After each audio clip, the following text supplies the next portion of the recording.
Tengo 81 años. Serví durante 26 años en el ejército mexicano. Estuve en los altos de Chiapas cuando éramos jóvenes y la tierra ardía. Enterré compañeros cuyos nombres ya no pronuncia nadie excepto sus madres. Y durante 9 minutos, en una cama del Hospital General de Occidente aquí en Guadalajara, mi corazón se detuvo por completo. 9 minutos. El médico de guardia lo anotó. La enfermera lo registró con una letra apretada y nerviosa. Lo que ninguno de los dos pudo registrar fue lo que yo viví durante esos 9 minutos, porque no existe en ningún manual clínico el lenguaje para describir el lugar al que fui, ni para describir lo que me encontré allí. Necesito decirte algo que 26 años de uniforme nunca me enseñaron.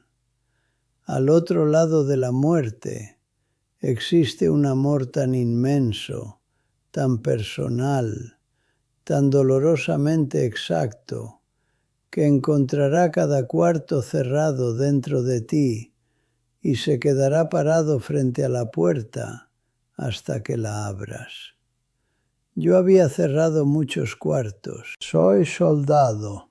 Eso es lo que aprendemos a hacer. Pero en la presencia de lo que me encontré al otro lado, cada muro que construí durante toda mi vida se vino abajo. No por la fuerza de un juicio, sino porque ese amor hizo que los muros simplemente dejaran de tener sentido. Volví de esos 9 minutos siendo un hombre diferente del que se fue.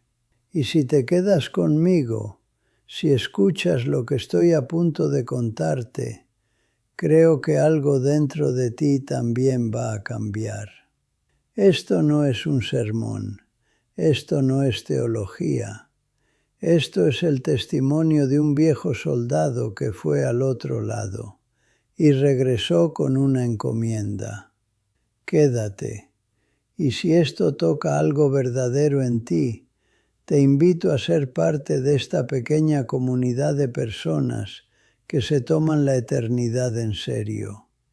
Deja una palabra en los comentarios. Suscríbete, no como un clic cualquiera, sino como una decisión de seguir caminando este camino acompañado. Me llamo Rodrigo Enrique Castillo Vega. En Arandas, Jalisco, donde nací y donde mi madre me enseñó las primeras oraciones, arrodillado frente al altar de la Virgen de Guadalupe, me llamaban Rodrigo. En el cuartel me llamaban Sargento Castillo, y luego Teniente, y luego Mayor, y finalmente Coronel Castillo, en los últimos años antes de retirarme en 1999. Mi esposa Esperanza me llamaba Rodrigo cuando estaba contenta conmigo, y Rodriguito cuando quería pedirme algo que sabía que me iba a costar trabajo dar. Fui un hombre de disciplina, un hombre de estructura, un hombre que encontró en el uniforme una identidad tan sólida y tan cómoda que me tomó décadas entender que también era una armadura y que hay una diferencia muy importante entre vivir dentro de una estructura y esconderse dentro de una. Crecí en los altos de Jalisco, en la tierra roja y dura de la que salieron los cristeros, en una familia que sabía rezar, pero que no sabía hablar de lo que dolía. Mi padre era un hombre de pocas palabras y de mucho trabajo, y yo lo imité con la precisión involuntaria con la que los hijos imitamos a sus padres, aun cuando no queremos. Ingresé al heroico colegio militar a los 19 años, con la certeza de que estaba tomando el camino correcto, y estaba en lo correcto, pero no de la manera que yo creía en ese momento. El camino correcto me llevó a la persona correcta, Esperanza, que era maestra de primaria en Zapopan y que tenía una risa que llenaba las habitaciones como el olor del pan recién horneado llena una cocina. Nos casamos en 1971 en la parroquia de San Juan de los Lagos, con toda la familia reunida y el mariachi tocando afuera, y mi madre llorando de alegría en la primera banca. Tuvimos 3 hijos. Miguel, que siguió mi camino y entró al ejército, Lucía, que se fue a estudiar medicina a la Universidad de Guadalajara y que cada vez que me revisaba la presión me miraba con una mezcla de amor y de reproche que me resultaba difícil sostener.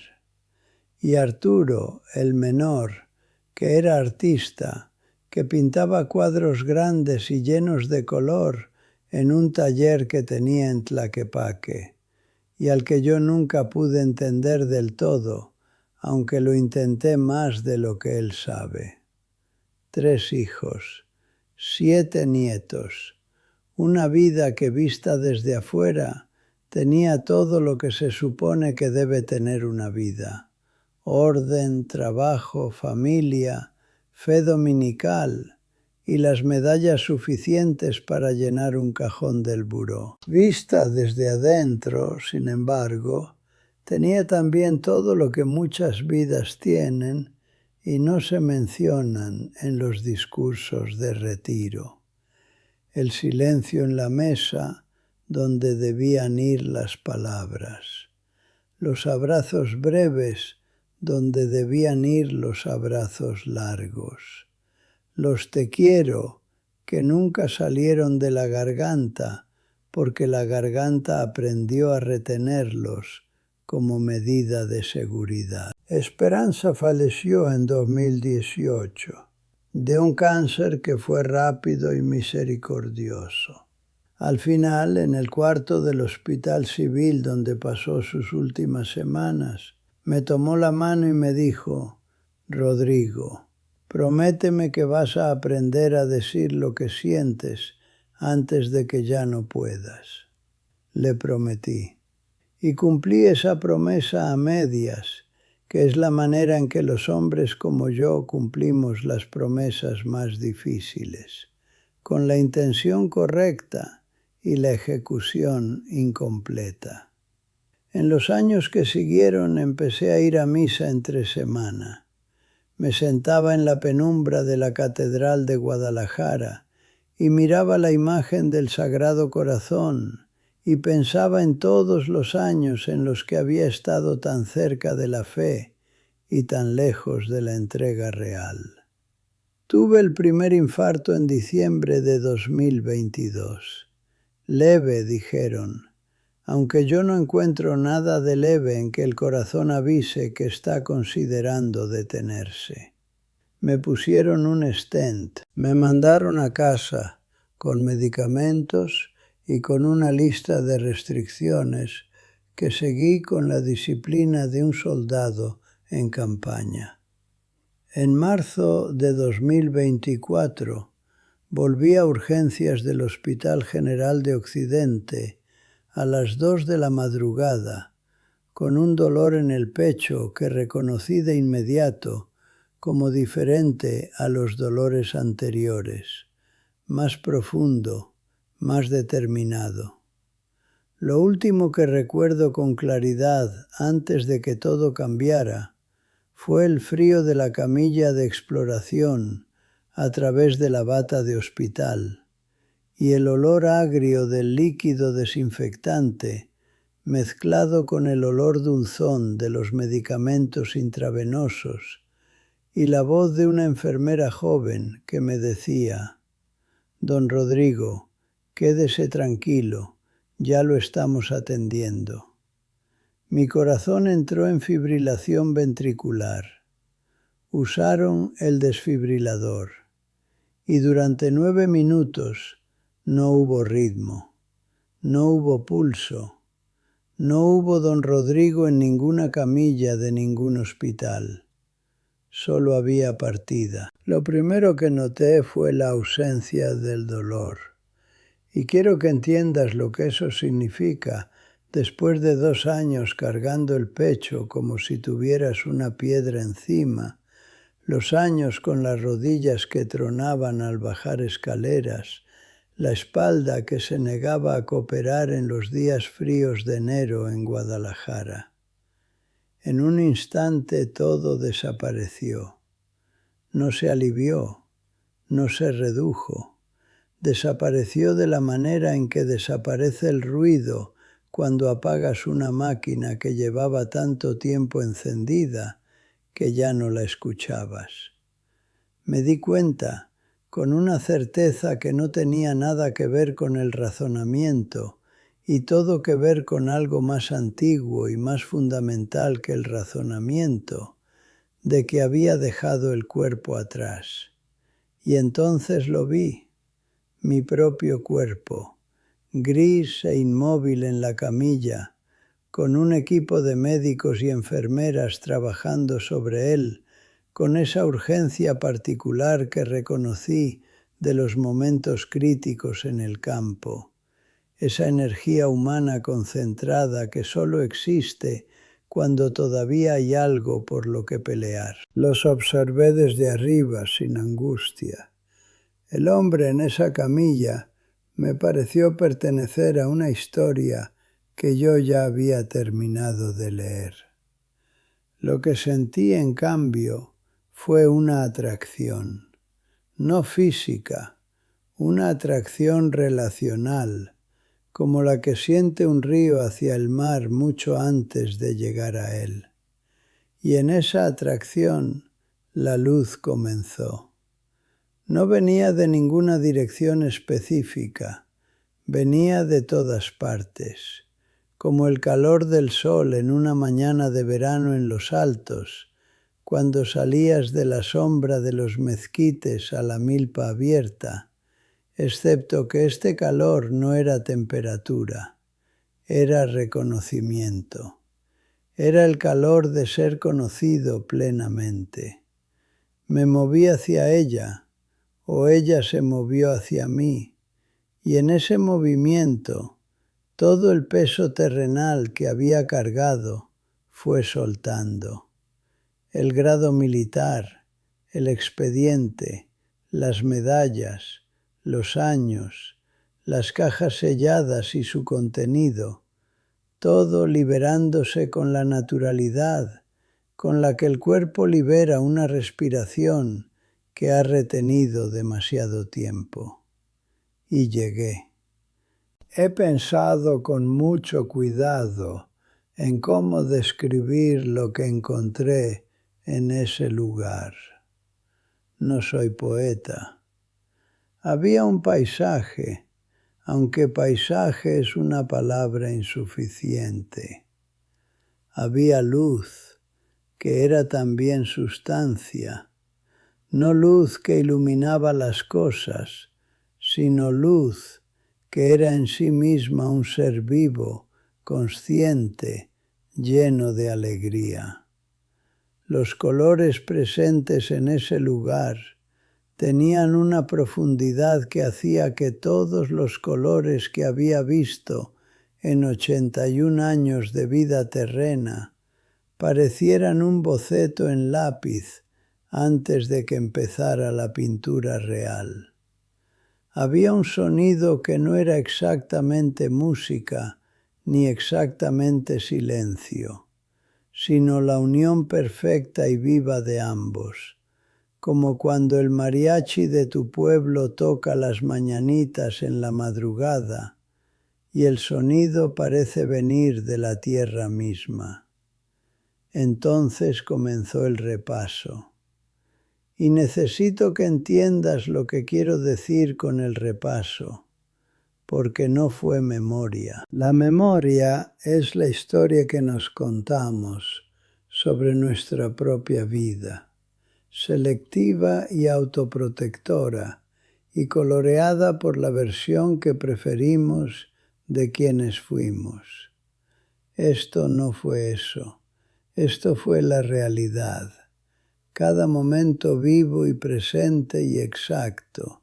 Y yo estaba dentro de cada uno, no como el hombre que creía haber sido, sino como el hombre que realmente fui. Vi a Esperanza el día de nuestra boda en San Juan de los Lagos, su cara encendida con una alegría tan generosa que podría haber llenado toda la iglesia. Y me vi a mí mismo recibirla con una sonrisa correcta y formal, porque no sabía recibir el amor sin hacerlo más pequeño. Vi a Miguel a los 14 años diciéndome que tenía miedo de entrar al ejército, y me vi a mí mismo diciéndole que el miedo era para los que no tenían carácter, en vez de sentarme a su lado y decirle que yo también había tenido miedo, que todos lo tenemos. Vi a Lucía en su graduación de medicina, buscando mi cara entre la multitud, con una necesidad de aprobación que yo veía claramente desde allí, y me vi a mí mismo aplaudiendo con una expresión institucional en lugar de con el orgullo desbordado que merecía. Vi a Arturo con 28 años enseñándome uno de sus cuadros grandes, un paisaje de los altos con el cielo violeta y la tierra roja. Y me vi a mí mismo diciendo, qué bonito, mijo, sin detenerme, sin preguntarle nada, sin entrar al mundo que me estaba ofreciendo. Lloré. No había llorado desde niño.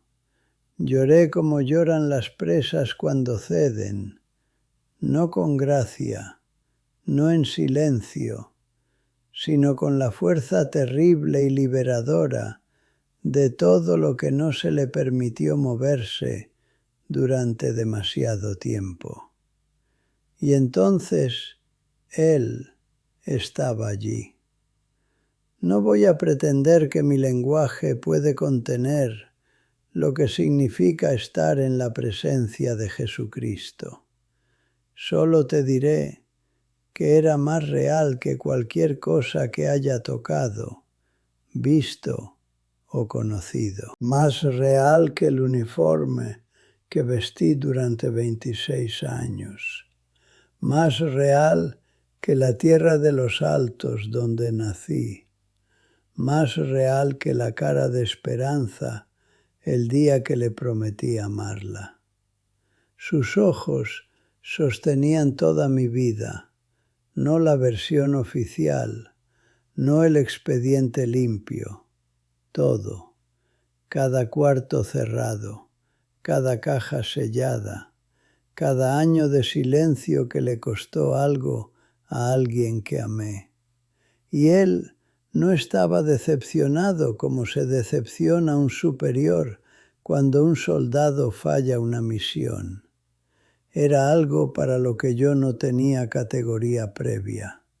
Estaba adolorido de amor, estaba destrozado de ternura. Se acercó hacia mí, no para corregirme, no para juzgar mi expediente, sino para cargar lo que yo había estado cargando solo durante 81 años. Y en ese gesto de gracia, que no merecía y que toda la vida había esquivado, entendí algo que me deshizo por completo.